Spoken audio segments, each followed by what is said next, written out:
உலகெங்கும் பறந்து வாழ்கின்ற தமிழ் மக்களுக்கு இனிய வணக்கங்கள்.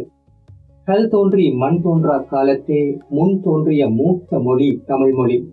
அந்த மூத்த மொழியின் முதுபெரும் இலக்கண நூலாக முதன்மையான இலக்கணமாக திகழ்வது தொல்காப்பியம். தொல்காப்பியத்தை பற்றித்தான் நாம் இன்று பேசப் போகின்றோம். இதற்காக இங்கே அதிதியாக வந்திருப்பவர் தமிழோடு இரண்டர கலந்தவர், நீண்ட காலமாக தமிழ் ஆராய்ச்சிகளிலே ஈடுபட்டு வருகின்ற முனைவர் செல்வநாயகி ஸ்ரீதாஸ் அவர்கள் நம்மோடு இணைந்திருக்கின்றார். வணக்கம். வணக்கம் ஐயா. அம்மா, நீங்கள் தொல்காப்பியத்தை பற்றி அதிகமாக அறிந்தவர் என்று கூறும்போது எனக்குள்ளே ஒரு விதமான அச்சநிலை தோன்றிய. என்றால் தொல்காப்பியத்தை தமிழ் மக்களிடம் இருந்து இது ஒரு சிறப்பான ஒரு விடயம், இது சாதாரண மக்களுக்கானதல்ல, அப்படி என்ற ஒரு தோற்றப்பாட்டை ஏற்படுத்தி வைத்திருக்கிறார்கள். தொல்காப்பியத்தை பற்றி ஒரு அறிமுகத்தை தாருங்கள். தொல்காப்பியர் பற்றிய அறிமுகம் என்று சொல்லும் பொழுது இடைக்காலத்துல, அதாவது தொல்காப்பியம் ஆதி காலத்தில இருந்து நன்னூல் அறிமுகமாகும் வரை உள்ள காலப்பகுதியில தொல்காப்பியம் சிறப்பாக வந்திருக்கிறது என்பது வரலாறு. நன்னூல் தொல்காப்பியத்தின் கடுமை காரணமாக அதை மாணவர்களுக்கு எடுத்து செல்வதற்காக நன்னூல் ஒரு இலக்கணம் இடைக்காலத்துல 13ஆம் நூற்றாண்டு என்று நினைக்கிறேன் தயாரிக்கப்பட்டு நாங்கள் படிக்கும் காலத்திலே கூட இளங்கலைக்கு நன்னூல் தான் பாடமாக இருந்தது. இந்த முதுகலைக்கு தான் தொல்காப்பியத்தை அறிமுகப்படுத்தினார்கள். நன்னூல் வந்தப்புறம் இந்த தொல்காப்பியம் என்பது பின்தள்ளப்பட்டு அதனுடைய பாவனை மிகவும் குறைந்து விட்டது. நன்னூலிலே சொல்லப்படுகின்ற நூற்பாக்களில் பெரும்பாலானவை தொல்காப்பியத்திலே அப்படியே சொல்லப்பட்டிருந்தாலும் தொல்காப்பியம் பிற்காலத்திலே, ஒரு உதாரணமாக சொல்ல போனால், நாம் முதுகலை படிக்கும் காலத்திலே கூட எங்களுடைய பேராசிரியர்கள் சொல்வார்கள், தொல்காப்பியம் நீங்க எல்லாம் அறிந்து கொள்வதற்கு மிகவும் கஷ்டமானதுன்னு சொல்லி. அப்ப ஒரு முதுகலை வகுப்புக்கே அப்படி சொல்லியிருந்தார். ஆனா இன்று அதன் நிலை மாறி இருக்கிறது. இந்த தொல்காப்பியம் மன்றத்தால் சிறுவர்களுக்கு கூட தொல்காப்பியம் கொண்டு சேர்க்கப்பட்டார். இதை பற்றி நாங்கள் வள்ளுவன் தன்னை உலகினுக்கு ஈந்து வான்புகழ் கொண்ட தமிழ்நாடு, அள்ளும் சிலப்பதிகாரம் என்று மணி ஆரம் படைத்த தமிழ்நாடு என்று கவிதைகளை எல்லாம் பார்த்திருக்கின்றோம். ஆனால் தொல்காப்பியத்தை பற்றி இப்படியெல்லாம் யாராவது புகழ்ந்து பேசி இருக்கிறார்களா? கால்வெல்லே comparative literature of Dravidian literature எழுதுனா கால்வெல்லுக்கே தொல்காப்பியம் தெரியாது. அப்ப அந்த அளவுக்கு இடைக்காலத்திலே அது பின்னுக்கு போயிட்டது.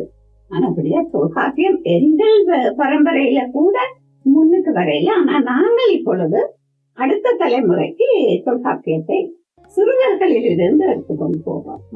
நீங்க இன்னும் ஒரு 10 வருஷத்துல பெரிய மாற்றத்தை எதிர்பார்க்கலாம். இப்போது தொல்காப்பியர் அதை பற்றி, அதாவது தமிழின் மூத்த இலக்கண நூல், 2000 ஆண்டுகளுக்கு மேல் பழமை வாய்ந்த நூல், சங்க காலத்திற்கு முந்திய நூல், இப்படியெல்லாம் கேள்விப்பட்டு இருக்கின்றோம்.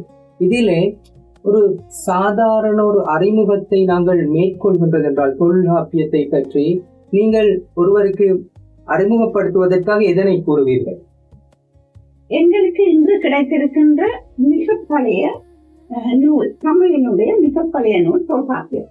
அதனுடைய காலத்தை பற்றி இப்ப ஒரு 50 வருடங்களுக்கு முன்னும் பல்வேறான காலப்பகுதிகளை சொல்லிக் கொண்டிருந்தார்கள். அதாவது கிறிஸ்துக்கு பொது ஆண்டுக்கு பின் என்று சொன்னவர்கள் கூட இருக்கிறார்கள். இதற்கு பல்வேறு காரணங்களும் இருக்குது. ஆனால் இன்று ஓரளவுக்கு ஒத்துக்கொள்ள, இன்னும் சில பேர் அதை ஏற்றுக்கொள்கிறார்களோ தெரியாது, ஓரளவுக்கு ஒத்துக்கொள்ளப்பட்டது பொது ஆண்டுக்கு முன் 711ஆம் ஆண்டு என்று ஒரு ஆய்வுக்கு பிறகு அது ஓரளவுக்கு ஏற்றுக்கொண்டிருக்கிறது. நான் இன்று புதைப்பொருள் ஆராய்ச்சியுடனும் இந்த சங்க இலக்கியங்களின் வரலாற்றுகளுடனும் ஆராயும் பொழுது நிச்சயமாக அந்த 711 என்பது ஏற்றுக்கொள்ளக்கூடிய மாதிரியாக நான் நினைக்கிறேன். பதிட்டு எடுத்து பின்னர் கொண்டு போனீங்கன்னா கிட்டத்தட்ட தொல்காப்பியத்திலிருந்து கொஞ்சம் கீழையாக வரக்கூடியதாக இருக்கு. அதே மாதிரி பல்வேறு காரணங்களுக்கு சங்க இலக்கியத்திலேயே நிறைய இருக்குது.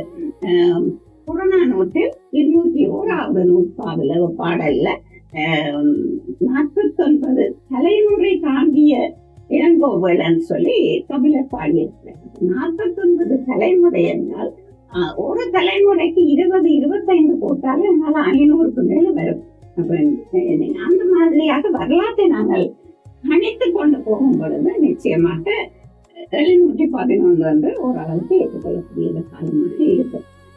அந்த காலத்திலே தொல்காப்பியர் எழுதிய நூலிலே அவர் தனக்கு முன்னமும் காட்டியிருக்கிறார், பின்னமும் காட்டியிருக்கிறார். ஒரு அரசியலை எடுத்துக்கொண்டீங்கன்னா, இல்லாட்டி சமூகத்தை எடுத்துக்கொண்டீங்கன்னா, இல்லாட்டி திணை வளர்ந்த வரலாறை எடுத்துக்கொண்டீங்கன்னா, எப்படி எடுத்தாலும் அந்த தொல்காப்பியத்துல அவருடைய காலம் மட்டும் இல்லை, அவருக்கு முந்தின காலத்து வரலாறும் உங்களால் கணிக்கக்கூடியதாக இருக்கிறது. முன்பின் என்ற 2 வரலாறை காணக்கூடியதாக இருக்கிறது. வேறு ஏதாவது தொல்காப்பியரை பற்றி சொல்றதாக இருந்தால், தொல்காப்பியம் அளவு முழுமையான ஒரு நூலை நான் உலகத்திலே 7000க்கும் அதிகமான மொழிகள் இருக்கின்றன. ஆனாலும் அந்த மொழிகளிலே முதுமையான பழமையான மொழியாக தமிழைத்தான் கூறுவார்கள். என்றால் உலகத்திலே மூத்த மொழி என்றும் தமிழைத்தான் கூறுகிறார்கள். அந்த மூத்த மொழி இலக்கியம் இலக்கணத்தினால் செழுமையடைந்த ஒரு மொழி. பல நூல்கள் இருக்கின்றன. இதிலே நீங்கள் தொல்காப்பியத்தை அந்த தொல்காப்பிய மன்றத்தின் அதனை நீங்கள் வளர்க்க வேண்டும். கனடாவிலே தொல்காப்பிய மன்றத்தின் தலைவியாக நீங்கள் இருக்கிறீர்கள். அதன் மேல் காதல் வயப்பட்டதற்கான காரணம் என்ன? அதாவது தொல்காப்பியத்தை நீங்க எடுத்துக்கொண்டீங்கன்னா அது 3 பகுதிகளாக இருக்கு. எழுத்து, சொல், பொருள். அந்த எழுத்துல ஆரம்பத்தில இருந்து எழுத்து படித்து எழுத்தினுடைய பல வேறு பகுதிகளையும் படித்து 9 இயல்களாக இருக்கிறது எழுத்ததிகாரம். எழுத்து படிப்பதன் சொல்லை படிப்பீர்கள். அதாவது எழுத்திலிருந்து உருவான சொற்கள் சம்பந்தமான அனைத்து விஷயங்களும் சொல்லதிகாரத்தில் சொல்லப்பட்டது. 2ஐயும் படித்த பிறகு பொருளதிகாரம் ஒரு பாடல் பாடுகின்ற புலவனுக்காக அமைக்கப்பட்ட ஒரு பகுதி. அதாவது ஒரு பாடலை அமைப்பது என்றால் எவ்வாறு செய்யப்பட வேண்டும். முதல் அது 9 இயல்களாக இருக்குது. முதல் 5 இயல்களும் பாடப்பொருள் சம்பந்தமான இயல்கள். அகத்திணை இயல், புறத்திணை இயல், களவியல், கற்பியல், பொருளியல் என்று வருகின்ற 5 இயல்களும் பாடப்பொருள், பாடலுக்கு பின்னணி என்ன பாடப்பட வேண்டும், எப்படி பாடப்பட வேண்டும் என்று. பிறகு கடைசி 4 இயல்களும் மெய்ப்பாட்டியல், பொம்மையியல், மரபியல் என்று வருகின்ற இசையுளியல் என்று வருகின்ற இவை 4ம் பாடலை எந்த யாப்பில் பாட வேண்டும், எப்படி அதை அழகுபடுத்துவதற்காக என்னென்ன வழிவகைகளை காண வேண்டும், மெய்ப்பாட்டை எவ்வாறு கையாள வேண்டும், என்னென்ன சந்தர்ப்பத்திலே எவ்வாறு மெய்ப்பாடுகள் எல்லாம் பயன்படுத்தப்பட வேண்டும். அணிகள் உவமை போன்ற தாயணி உவமை என்று சொல்வார்கள்.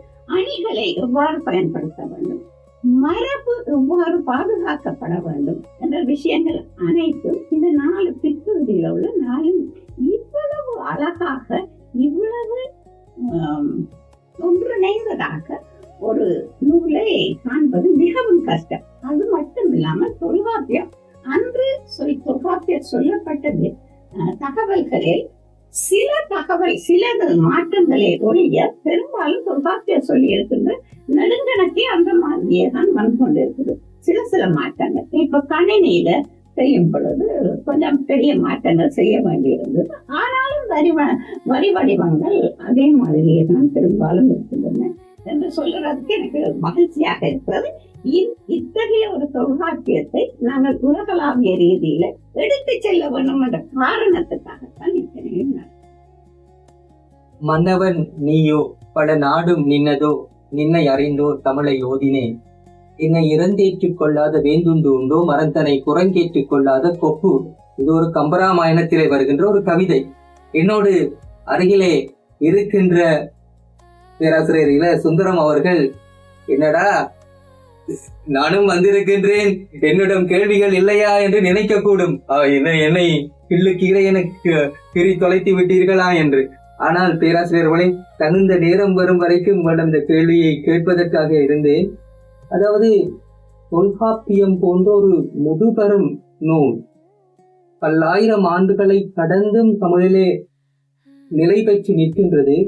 இதனை எவ்வாறு சந்ததி சந்ததியாக தமிழர்களிடத்திலே இவர்கள் கடத்தி வந்திருக்கிறார்கள், கொண்டு வந்திருக்கிறார். என்னன்னு சொன்னால், எத்தனையோ படையெடுப்புகள், எத்தனையோ பல்வேறு குழப்பம், சதி, இவற்றையெல்லாம் தாண்டித்தான் வந்திருக்கின்றோம்.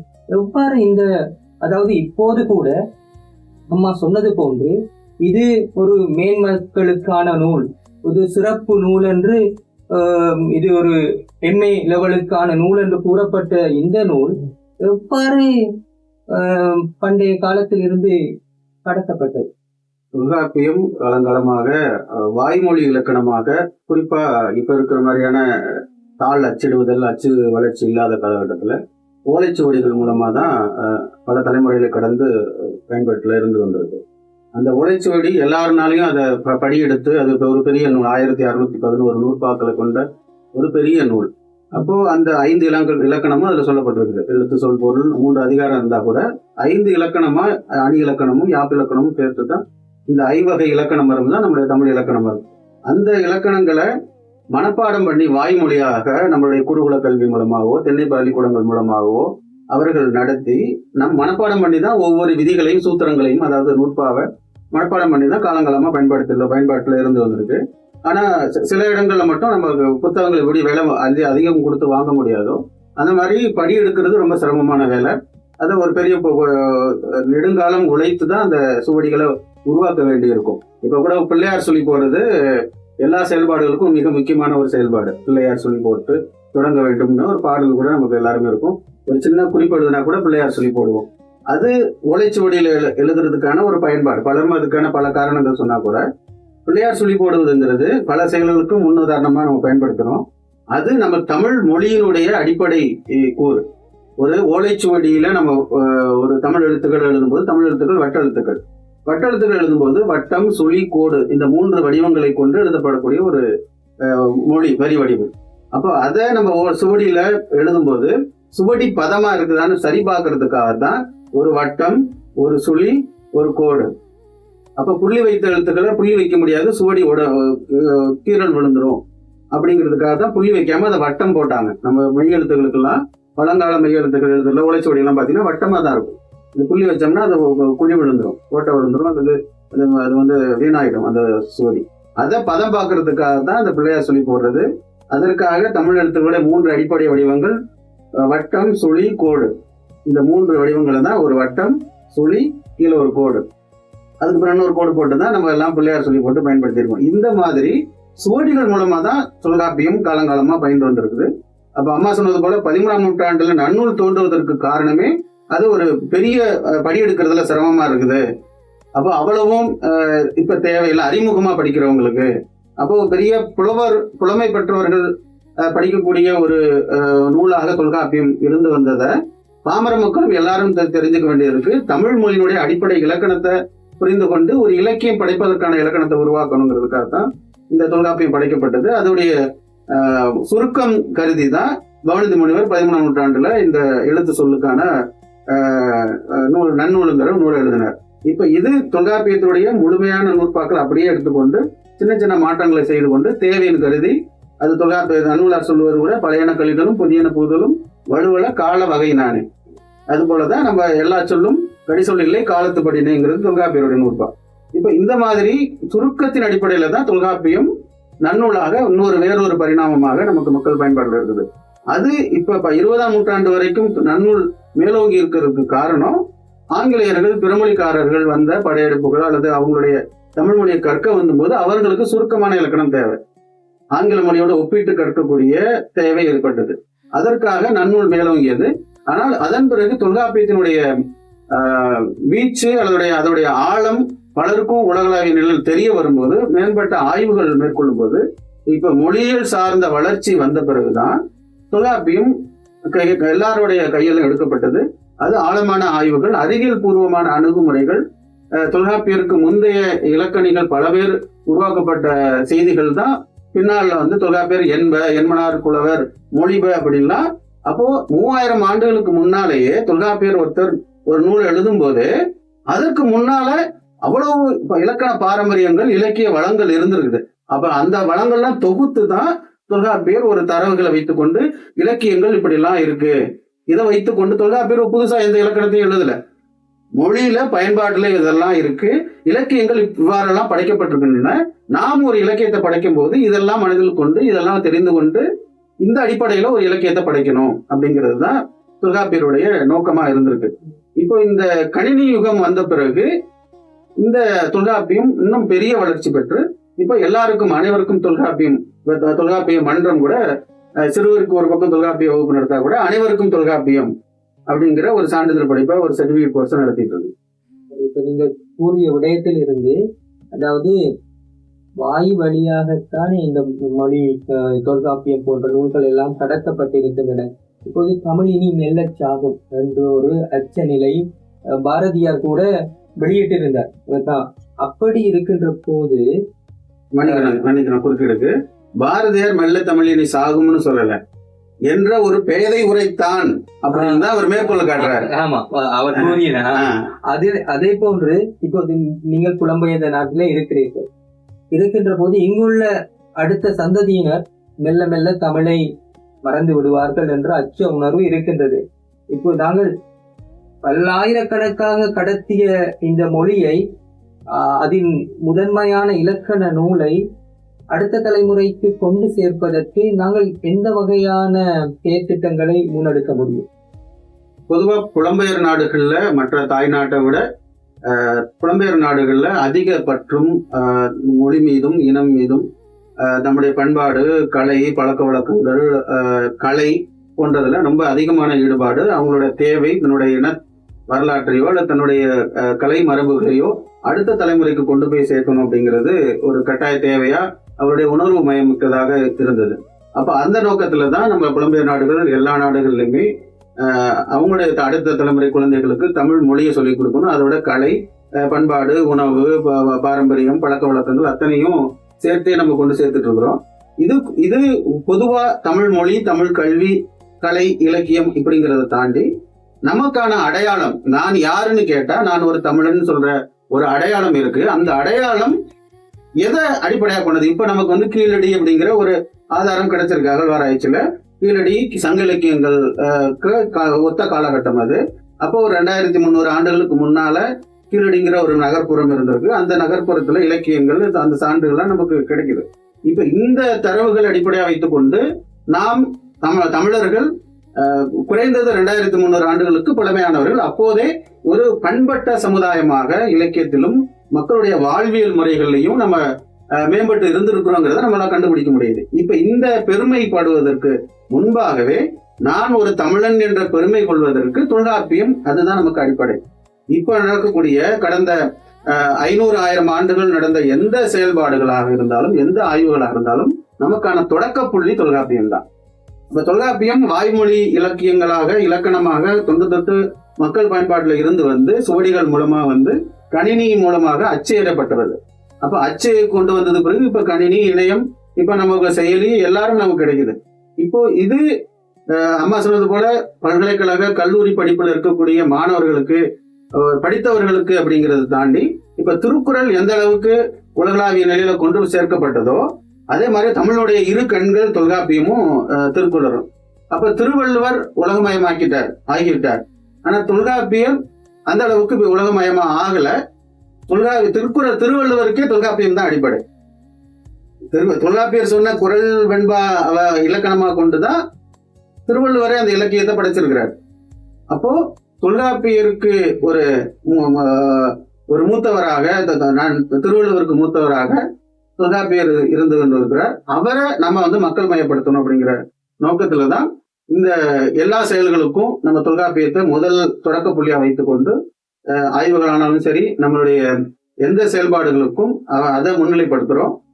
தமிழினுடைய பெருமை தொல்காப்பியத்துல தான் தொடங்குது. தொல்காப்பியம் ஒரு இலக்கண நூலா ஒரு பக்கம் இருந்தா கூட அது நம்மளுடைய பழந்தமிழுடைய வாழ்வியலை அதுல படம் பிடிச்சு காட்ட முடியும்.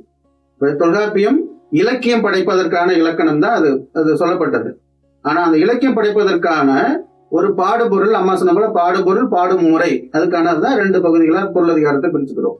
இப்ப இந்த சொல்லப்பட்ட அகத்திணையியல், புறத்திணையியல், களவியல், கற்பியல், இப்பதான் காதல், கல்யாணம், திருமணம் சொல்லக்கூடிய இந்த 2 பாகுபாடு, நமக்குடைய சொந்த வாழ்க்கை, வெளி வாழ்க்கை, அதாவது போர், வீரம், புகழ் போன்ற புற வாழ்க்கை சார்ந்ததெல்லாம், இதெல்லாத்தையும் ஒரு வாழ்வியல் முறையாக, அது ஒரு திணை கோட்பாடாக, ஐவகை திணையாகவும், அன்பு மிகுதி, கைக்கிளை பெருந்தன அன்பு குறைவு, சமமான அன்பு, மிகுதியான அன்பு, அதைத்தான் நம்ம தவறா சொல்லுவோம், ஒருதலை காதல், பொருந்தா காமம்லாம் சொல்லக்கூடிய இந்த மாதிரி எல்லாம் ஒரு ஒரு சட்ட வரைவு 3000 ஆண்டுகளுக்கு முன்பாகவே இருந்திருக்குங்கிறத தான் தொல்காப்பியர் பதிவு செய்திருக்கிறார். தொல்காப்பியர் எந்த விதமான ஒரு இலக்கணத்தையோ அல்லது இப்படித்தான் இருக்கணுங்கிறதே சொல்லல, இப்படி எல்லாம் படைக்கப்பட்டிருக்குது, அந்த தரவுகளை டேட்டாவை வைத்துக் கொண்டுதான் அவர் இந்த முடிவுக்கு வர்றாரு. இப்போ இந்த அடுத்த தலைமுறைக்கு இதெல்லாம் கொண்டு போறதுக்கு இப்போ இந்த மொழியியல் சார்ந்த வளர்ச்சி இந்த 21ஆம் நூற்றாண்டை, அதுவும் 20ஆம் நூற்றாண்டுடைய பிற்பகுதி 1950க்கு பிறகு இந்த 21ஆம் நூற்றாண்டை ஒரு புது தொல்காப்பியர் காலம்னு சொல்லலாம். நியூ ஹியரார்கி ஏஜ்னு சொல்றோம் இல்லையா, அந்த மாதிரி ஒரு தொல்காப்பியர் காலம், ஷேக்ஸ்பியர் காலம் சொல்றது மாதிரி ஒரு தொல்காப்பியர் காலம்னு சொல்ற அளவுக்கு தொல்காப்பிய ஆய்வுகள் உலகளாவிய நிலையில் பெரிய அளவில் ஆய்வு செய்யப்பட்டு மிக நுணுக்கமான தரவுகள்லாம் அது நமக்கு தெளிவா கிடைச்சிருக்கு. எந்த விதமான அறிவியல் வளர்ச்சியும் இல்லாத காலகட்டத்துல அவ்வளவு நுணுக்கமாக ஆய்வுகளை செய்து ஒரு உச்சரிப்பு ஒலிகளை கூட அவ்வளவு நுணுக்கமாக, உடல் உறுப்புகள் எந்தெந்த உறுப்புகள் பயன்படுது, எப்படி அதன் மூலமா ஒலிகள் பிறக்கின்றன, எப்படி அதை வேறுபடுத்தி பார்க்கிறோம் பொருள் வேறுபாட்டுக்கு, இந்த மாதிரி எக்கச்சக்கமான செயல்பாடுகளை, செய்திகளை ஒரு பெரிய ஒரு களஞ்சியமாக நம்ம தொல்காப்பியத்தை பார்க்க முடியும். தமிழுக்கு பெருமை சேர்க்கின்ற தொல்காப்பியத்திற்காக கனடாவிலே தொல்காப்பிய மன்றம் அமைத்து 11 ஆண்டுகள் ஆகிவிட்டன. இப்போது அந்த தொல்காப்பிய மன்றத்தின் வளர்ச்சி பாதையை பற்றி அறிவதற்காக அந்த மன்றத்தின் தலைவியுடன் நாங்கள் மீண்டுமாக இணைகின்றோம். வணக்கம் அம்மா. வணக்கம் ஐயா. தொல்காப்பிய மன்றத்தின் வளர்ச்சியை பற்றி கூறுங்க. முதலாவதாக இந்த தமிழை வளர்க்க வேண்டும் என்ற ஒரு முனைப்பில தான் அது ஆரம்பமானது. அதற்கு முக்கியமான காரணமாக என்னால் சொல்லக்கூடியது, ஈழத்தை விட்டு புலம்பெயர்ந்து வந்த தமிழர்கள் தங்களுடைய மொழி, மண் எல்லாவற்றையும் இழந்து வந்த பொழுது காப்பாற்றக்கூடியதாக இருந்தது மொழி ஒன்றுதான். மண்ணை காப்பாற்ற முடியாத மொழி. அந்த மொழியை காப்பாற்றுகிற நிலையில தான் நான் 1986ஆம் ஆண்டு மட்டில் இன்று வரும் பொழுது தமிழ் என்றது என்னன்றே தெரியாத ஒரு நிலை இருந்திருக்குது. ஆனால் ஒரு 30 வருடங்களுக்குள்ள நாங்கள் மிக வேகமாக நமது மொழியை அடுத்த தலைமுறைக்கு கொண்டு போயிருக்கிறோம். இதற்கு முக்கிய காரணம் தமிழை பாதுகாக்க வேண்டும் என்றது. 2வது காரணம், அதற்காக இந்த உலக தமிழ் மன்றங்கள் எல்லாம் கூடி வகுப்புகள் 300க்கு மேற்பட்ட ஆசிரியர்கள் தமிழ் கற்பிக்கிறார்கள். அந்த மாதிரியான ஒரு நிலைக்கு நாங்கள் கொண்டு வந்த ஒரு நிலையில தான் இடைக்காலத்துல இந்த தொல்காப்பியத்துக்கு என்ற ஒரு மன்றம் ஆரம்பிக்க வேண்டும் என்ற நிலை நிச்சயமாக இந்தியாவில இருந்தான் அது உற்பத்தியானது. புதுச்சேரியில இளங்கோவன் அவர்கள் இதுல பிரான்ஸ்ல பாரிஸ்ல தான் முதலாக தொல்காப்பிய மன்றத்தை கூட்டினார்கள். அதே நேரத்துல அங்கு அதன் பயனாக இங்கும் ஒரு உலக தொல்காப்பிய மன்றம் அமைக்கப்பட்டது. கனடாவிலே தொல்காப்பிய மன்றம் அமைக்கப்பட்டது. அதன் கிளையாக அமைக்கப்பட்டது ஆரம்ப காலம். பிறகுதான் இது அந்த கிளை என்ற நிலையை மாறி தொல்காப்பிய மன்றம் கனடா என்று அமைக்கப்பட்டது. இதனுடைய நோக்கங்களாக அந்த காலத்திலே இருந்தது, முதலாவது எங்களை யார் என்று இந்த நாட்டுக்கு நாங்கள் அறிமுகப்படுத்துவோம். அப்ப எங்களுடைய அதாவது நான் யார் என்பதை இந்த நாட்டிலே தெரிந்து கொண்டால்தான் நாங்கள் தலை நிமிர்ந்து நிற்க முடியும். அப்ப எங்களுடைய பழமையை, பெருமையை எடுத்து சொல்ல வேண்டிய கட்டாயம் ஒன்று வந்தது. அந்த சந்தர்ப்பத்தில்தான் இந்த தொல்காப்பிய மன்றம் தொல்காப்பியத்தை கையில் எடுத்து அதன் மூலமாக மக்களை வழிபடுத்தலாம் என்ற ஒரு நோக்கத்தோடு தான் இது ஆரம்பமானது. அதனுடைய நோக்கம் எம்மை இந்த புலம்பெயர் நாடுகளில் அறிமுகம் செய்ய வேணும். எல்லோருக்கும் தமிழன் என்றால் யார் என்று தெரிய வேணும். இரண்டாவதாக எங்களுக்கு அடுத்த தலைமுறை எதிர்காலத்திலே தமிழ் வளர வேண்டும் என்றால் அதற்கான ஒரு பரம்பரையை உருவாக்க வேண்டும். இங்கு நான் வந்த காலத்துல தமிழ் தமிழ் தமிழை கற்றவர்கள் என்று பெரிதாக நிறைய பேர் இருக்கு. ஆனால் இன்றைக்கு பாத்தீங்கன்னா 50க்கு மேற்பட்ட முதுகலை படித்தவர்கள், தமிழில் முதுகலை கற்றவர்கள் 50க்கு மேற்பட்டவர்கள் இருக்கிறார்கள். அப்படியான ஒரு நிலையை இங்கு உருவாவதற்கு காரணமாக இருந்தது தமிழ்நாட்டில் அண்ணாமலை பல்கலைக்கழகத்தின் ஒரு கிளையாக இங்கு ஒரு பல்கலைக்கழக வளாகம் ஒன்று இருந்தது. அந்த வளாகத்தில் நிர்வாக பொறுப்பாளியாக நான் இருந்த காலத்தில் நாங்கள் அதை நிறைய அதற்காக எல்லோருமே இந்த தொண்டர் அடிப்படையில தான் நாங்கள் வேலை செய்தாங்க. பேராசிரியர்களாக இருந்தா என்ன, ஆபீஸ்ல வேலை செய்தா எல்லோருமே தொண்டர் அடிப்படையில. ஆனால் முழு மூச்சாக எம்முடைய மொழி எடுத்து செல்லப்பட வேண்டும் என்பதில் யாருக்குமே இந்த மாற்றம் கருத்து இல்லாத காரணத்தினால் மிக விரைவாக இளங்கலை தமிழிலே இளங்கலை, முதுகலை, யோகா, டான்ஸ், மியூசிக் இந்த 5 விஷயங்களும் மிக விரைவாக எடுத்து செல்லப்பட்டன என்றதை சொல்லி அந்த சந்தர்ப்பத்துலதான் அடுத்த தலைமுறையை நாங்கள் உருவாக்கினோம். முதல் நாங்கள் யார் என்பதை அறிமுகப்படுத்தினோம், அடுத்த தலைமுறையை உருவாக்கினோம். மூன்றாவதாக எடுத்து செல்லத்தக்க குழந்தைகளை உருவாக்குகின்ற தலைமுறை தான் இப்பொழுது நடந்து கொண்டிருக்கிறது. உங்களுக்கு புரியும் என்று நினைக்கிறேன். எங்களுடைய இனம், மொழி, கலாச்சாரம், பண்பாடு முதலியவற்றை அடுத்த தலைமுறைகளுக்கு வெளிநாடுகளிலே தமிழ் வாழ வேணும் என்ற நோக்கத்தோடு இதை கொண்டு செல்கிறோம். நன்றி அவர்களே. அடுத்த தலைமுறைக்கு தமிழை எடுத்துச் செல்கின்ற, தொல்காப்பியத்தை எடுத்துச் செல்கின்ற முயற்சிகள் நடைபெற்றுக் கொண்டிருக்கின்றன. அதிலே தொல்காப்பிய மன்றம் ஒரு முதன்மையான ஒரு அபிபாகத்தை வகித்துக் கொண்டிருக்கின்றது. அந்த வகையிலே எவ்வாறான முயற்சிகளை நீங்கள் மேற்கொண்டிருக்கிறீர்கள்? எவ்வாறு நிகழ்ச்சிகளை நீங்கள் இதற்காக வடிவமைத்து வைத்திருக்கிறீர்கள்? அடிப்படையில தொல்காப்பியத்தை அனைத்து மக்களுக்கும் கொண்டு போய் சேர்க்கணும். அதுல குறிப்பா அடுத்த தலைமுறை இங்க பிறந்து வளர்ந்த சிறார்களுக்கு தொல்காப்பியத்தை கொண்டு போய் சேர்க்கணுங்கிறது தான் தொல்காப்பியத்துடைய அடிப்படை நோக்கம். தமிழ் கல்வி கொடுக்கறதுக்கு எவ்வளவு அமைப்புகள் கனடாவில் இருக்கு. அதுல குறிப்பா தொல்காப்பிய மன்றம்னாலே தொல்காப்பியத்தை மக்கள் மயப்படுத்துவது, மக்களாக்குவது, மக்களுக்கு அனைவருக்கும் கொண்டு போய் சேர்ப்பது. தொல்காப்பியத்தை படிப்பதன் மூலமாக நான் தமிழன் என்று பிரைடுன்னு சொல்லக்கூடிய ஆங்கிலத்துல பெருமை கொள்வதாக, எனது அடையாளம் தமிழ் அப்படின்னு சொன்னா தமிழனுடைய அடையாளம் என்னன்னா தொல்காப்பியம் அப்படிங்கிற சொல்ற அளவுக்கு தமிழனுடைய அடையாளம் தொல்காப்பியத்தையும் திருக்குறளையும் நம்ம சொல்லுவோம். இதை மக்களுக்கு மாணவர்கள்ட்ட கொண்டு போய் சேர்க்கணுங்கிறதுக்காக சிறுவருக்கான தொல்காப்பியம் அப்படின்னு சிறுவர்கள் நிலையில எழுத்து, சொல், பொருள் அந்த 3 இலக்கணத்தையும் ஒரு 150 நூற்பாக்கள் அளவுக்கு அவங்களுக்கு ஒரு 3 மாத காலம் பகுதி நேரமா வாரத்துல ஒரு நாள் இணைய வழியா படிக்கிற மாதிரியான ஒரு சிறுவருக்கான தொல்காப்பிய வகுப்பை நடத்திட்டு இருக்கிறோம். அது இலவசமா நடத்தினா அதுக்கான மரியாதை இருக்காது.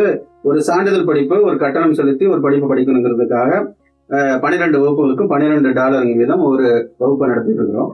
இது தவிர அனைவருக்கும் தொல்காப்பியம் பெரியவர்களுக்கான ஒரு தொல்காப்பிய வகுப்பு நடத்திட்டு இருக்கிறோம். அது தவிர மாதாந்த கலந்துரையாடல் மூலமாக பெரியவர்கள், சிறுவர்கள், இளைஞர்கள், இங்கே MA படிக்கக்கூடிய மாணவர்கள் எல்லாம் பேசக்கூடிய மாதந்தோறும் ஒரு கருத்தரங்கம், அவங்களுடைய ஆய்வு கட்டுரைகளை கொண்டு கருத்தரங்கத்துல பேசுறதுக்கான ஒரு வாய்ப்பை கொடுக்குற மாதிரி. இதுல படிக்கக்கூடிய மாணவர்கள் ஆண்டுதோறும் சிறுவருக்கான வினாடி வினா போட்டி, ஒரு இணைய வழியான ஆன்லைன் குயிசிஸ் ப்ரோக்ராம் ஒன்று நடத்துறோம். அதுல வெற்றி பெறக்கூடிய முதல் 3 மாணவர்களுக்கு தொல்காப்பிய செல்வன், செல்விங்கிற பட்டத்தை கொடுக்குறோம். அதன் மூலமாக இதுவரைக்கும் கடந்த 2 ஆண்டுகள்ல 7 மாணவர்கள் தொல்காப்பிய செல்வன், செல்விகளாக இந்த கனடா மண்ணில் தொல்காப்பியத்தை பரப்பும் ஒரு தொல்காப்பிய தூதுவர்களாக, இங்கே தொல்காப்பிய புலமை பெற்றவர்களாக இங்கே விளங்குகிறார்கள். அதே மாதிரியான பெரியவர்கள் எல்லாரும் கலந்துக்கிறதுக்காக ஒரு பெரியவர்களுக்கான நாடு வினா போட்டி நடத்தி அதுல வெற்றி பெறக்கூடிய 3 தொல்காப்பிய திருவாளர், தொல்காப்பிய திருவாட்டி அப்படிங்கிற ஒரு பட்டத்தை தொல்காப்பிய மன்றம் கடந்த 2 ஆண்டுகளா கொடுக்குது. இப்ப இந்த ஆண்டு 3வது ஆண்டா இதை நடத்த போறோம். இதை இந்த தொல்காப்பியத்தின் மூலமாக தான் பெருமை கொள்வது இல்லாம தமிழ் மொழிக்கு தொல்காப்பியத்தினுடைய பங்கு என்ன அப்படிங்கிறத ஒரு பரவலாக்கம் செய்யணும், ஒரு விழிப்புணர்வை ஏற்படுத்தணும் அப்படிங்கிறதுக்காக இப்ப சிறுவர்கள் தொல்காப்பிய திருக்குறள் எப்படி மனப்பாடமா எனக்கு இத்தனை திருக்குறளை தெரியும் சொல்லி மனப்பாடமா ஒப்பிக்கிறாங்களோ, அது போல தொல்காப்பிய நூற்பாக்களையும் மனப்பாடம் செய்து ஒப்பிக்கிறது ஒரு பெரிய ஒரு பெருமகிழ்ச்சியாக, ஒரு அறுவடை செய்யும் போது ஒரு விவசாயிக்கு எப்படி ஒரு இன்பம் விளைவிக்குமோ அது போன்று இந்த சிறுவர்கள் தொல்காப்பிய நூற்பாக்களை சொல்லி இதுக்கு இதான் பொருள், இதுக்காக தான் தொல்காப்பியர் சொல்லி இருக்கிறார், தொல்காப்பியத்தை ஒரு மேற்கோள் காட்டுற அளவுக்கு இங்கே பிறந்து வளர்ந்த சிறுவர்கள் உயர்ந்திருக்கிறார்கள் என்பதுதான் எங்களுக்கெல்லாம் ஒரு பெரிய வெற்றி. அதான் மன்றத்தினுடைய வெற்றி. இத்தகைய சிறப்பு வாய்ந்த தொல்காப்பிய மன்றமானது கனடாவிலே தொல்காப்பிய மாநாடு ஒன்றை ஏற்பாடு செய்திருப்பதாக அறிந்து கொண்டேன். இது பற்றி மேலும் நம்முடைய மக்களோடு பகிர்ந்து கொள்ளுங்கள். 2024 ஆண்டு எமது முதலாம் உலக தொல்காப்பிய ஆராய்ச்சி மாநாடு நடந்தது. அந்த மாநாட்டினுடைய வெற்றி காரணமாக எங்களுக்கு அது ஒரு உற்சாகமாக இருந்தது. இந்த முறை செப்டம்பர் 19, 20 தேதிகளில் தொல்காப்பிய 2வது உலக தொல்காப்பிய ஆராய்ச்சி மாநாடு நடைபெறுவதற்கான ஆரம்ப முயற்சிகள் எல்லாம் செய்யப்பட்டு கொண்டு வருகிறது. இந்த முறை மாநாடு சென்ற முறை மாநாட்டை விட பல மடங்கு சிறப்பாக இருக்கும் என்று எதிர்பார்க்கப்படுகிறது. குழந்தைகள் நிறையவே இந்த முறை இந்த மாநாட்டில் பங்கேற்றார்கள். இந்த மாநாடு மாணவர் பாசறை ஒன்றுங்கிற ஒரு அமைப்பு தொல்காப்பிய மன்றத்துல ஒரு கிளை அமைப்பா உருவாக்கப்பட்டிருக்கு. இந்த மாணவர் பாசறையில ஒரு 60க்கும் மேற்பட்ட இங்கு பிறந்து வளர்ந்த மாணவர்கள் உறுப்பினர்களாக இருக்கிறாங்க. தொல்காப்பிய மன்றத்தை அடுத்த தலைமுறை கையில் எடுத்து அந்த மன்றத்தை நடத்துவதற்குரிய ஆளுமைகளாக இப்போது உருவாகி வருகிறார்கள். அந்த மன்றம் மூலமாக இந்த மாநாடு மிகப்பெரிய வெற்றியை பெறப் போகிறது. இங்கே 6ஆம் வகுப்பு படிக்கக்கூடிய மாணவர்கள் இருந்து பல்கலைக்கழகம் படிக்கக்கூடிய மாணவர்கள் வரைக்கும் இந்த மன்றத்துடைய உறுப்பினர்களாக இருந்து இந்த மாநாட்டை முன்னெடுக்கிறார்கள். அது இந்த மண்ணினுடைய மைந்தர்கள் இந்த மாநாட்டை முன்னெடுப்பது, அம்மா சொன்னது போல அந்த மண்ணின் மைந்தர்கள் மாநாட்டை முன்னெடுக்கிறாங்க. இது மிகப்பெரிய வெற்றியை தரும். இதுல குறிப்பா இந்த மாநாட்டு அறிவிப்பு கொடுத்ததன் மூலமாக இதுவரைக்கும் உலகளாவிய நிலையில ஒரு 338 ஆய்வு சுருக்கங்கள் இந்த மாநாட்டுக்கு கிடைக்கப்பட்டிருக்குன்னா, அதுவும் குறிப்பா தொல்காப்பியத்தை பற்றி பொதுவா எழுதுறது ஒரு நிலை போக, தொல்காப்பியத்தை நாம் ஏன் கற்க வேண்டும், கற்பிக்க வேண்டும், கொண்டாட வேண்டும், பரவலாக்க வேண்டும் அப்படிங்கிற ஒரு கேள்விக்கு விடை சொல்றது மாதிரியான தொல்காப்பியத்துடைய சிறப்புகளை முன்னிலைப்படுத்தி தொல்காப்பியத்தை நான் ஏன் படிக்கணும், அதனால எனக்கு என்ன கிடைக்கும் அப்படிங்கிற கேள்விக்கு விடை சொல்றதுக்காகவே இந்த ஒரு மாநாடு நடத்தப்படுது. இந்த மாநாட்டுக்கு இவ்வளவு பெரிய வரவேற்பு உலகளாவிய நிலையில 338 கட்டுரையாளர்கள் ஆய்வு சுருக்கம் கொடுத்திருப்பது ஒரு பெருமகிழ்ச்சி. இது கூட கூடுதலா வழக்கமான மாநாடுகளை தாண்டி இந்த தொல்காப்பிய மன்றம் இந்த கனடாவில் இருக்கக்கூடிய பல தமிழ் அமைப்புகளை, தமிழ் கல்வி சார்ந்ததோ அல்லது வணிகம் சார்ந்தோ, இலக்கியம் கலை சார்ந்த பல அமைப்புகளை ஒன்றிணைத்து இதுவரைக்கும் ஒரு 70 நிறுவனங்களுக்கு ஆதரவு அமைப்புகளாக இணைத்துக் கொண்டு இந்த மாநாட்டை முன்னெடுக்கிறது. அதுதான் இந்த மாநாட்டுக்கு மிகப்பெரிய சிறப்பையும் வெற்றியையும் தரும். அதுதான் அம்மா மறைமுகமா மிகப்பெரிய அளவுல இந்த மாநாடு பேசும் பொருளா மாறி. நீங்கள் கூறுகின்ற போது இந்த மாநாட்டை பற்றி மேலும் அதிகமாக அறிய வேண்டும் என்ற ஆர்வம் குளிர் விடுகின்றது. அது பற்றி நாங்கள் கதைப்பதற்காக இன்னும் ஒரு நிகழ்ச்சியிலே அதை பற்றி நாங்கள் விரிவாக ஆராய்வோம். அந்த வகையிலே தமிழர்கள் மொழி மீது மிகுந்த கற்றுக்கொண்டவர்கள். எப்போதுமே மொழி என்று வந்துவிட்டால் தமிழர்கள் கர்வத்தோடு மொழியோடு அவர்கள் மொழி போடுகின்ற பதிவுகளோ பேச்சுக்களோ அமைந்திருக்கும். ஆனால் அந்த தமிழுக்கே பெருமை சேர்க்கின்ற தொல்காப்பியரை பற்றி, தொல்காப்பியத்தை பற்றி சிறப்பான முறையிலே எம்மோடு நீங்கள் கருத்துக்களை பரிமாறிக்கொண்டீர்கள். அந்த வகையிலே உங்கள் இருவருக்கும் நன்றிகளை தெரிவித்துக் கொள்கிறேன். நன்றி. என்னுடைய நன்றி கூடுதலாக ஆதி, தமிழினுடைய ஆதி தொல்காப்பியம், நம்முடைய தமிழர்களுடைய ஆதியாக இங்கே புதிதாக வலம் வர இருக்கிற ஆதி தொலைக்காட்சி நேயர்கள் அனைவருக்கும் சித்திரை புத்தாண்டு வாழ்த்துக்களோடு தொல்காப்பிய மன்றம் தொல்காப்பியனுடைய வழியில் நன்றியும் வாழ்த்துக்களையும் வணக்கங்களையும் தெரிவிக்கிறேன். தமிழ் மொழியின் ஆதி இலக்கண நூலாக தொல்காப்பியம் அமைந்திருக்கின்றது. இன்றைய தினத்திலே நாங்கள் அந்த ஆதி இலக்கண நூலான தொல்காப்பியத்தை நம்முடைய ஆதி தொலைக்காட்சியின் மூலமாக அது பற்றிய அறிவை மக்களுக்கு கொண்டு சேர்ப்பதற்காக இந்த நிகழ்ச்சியை ஆரம்பித்திருக்கின்றோம். தொல்காப்பியத்தை பற்றி சிறப்பான முறையிலே மூன்று கருத்துக்களை பரிமாறிக்கொண்ட உங்கள் இருவருக்கும் நன்றிகளை தெரிவித்துக் கொள்வதோடு, மீண்டுமாக இது பற்றி நாங்கள் பல நிகழ்ச்சிகளின் மூலமாக பல்வேறு தகவல்களை மக்களிடம் கொண்டு சேர்ப்பதற்கு தயாராக இருக்கின்றோம் என்றும் தெரிவித்துக் கொள்கின்றேன். நன்றி, வணக்கம்.